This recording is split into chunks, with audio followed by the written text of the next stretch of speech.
చూసావా ప్రకృతి విపత్తు?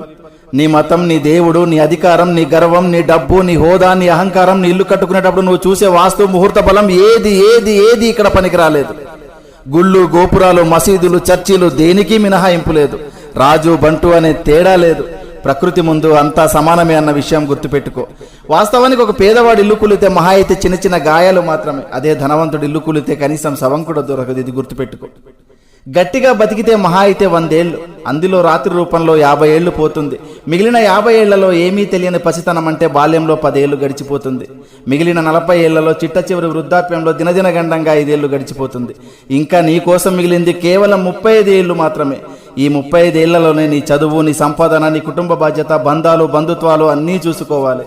కాబట్టి జీవితం చాలా చిన్నది. ఇది తెలియక కులాలు, మతాలు, పార్టీలు అనే పగలు ప్రతీకారాలతో రగిలిపోతున్నారు. ఇది వద్దు.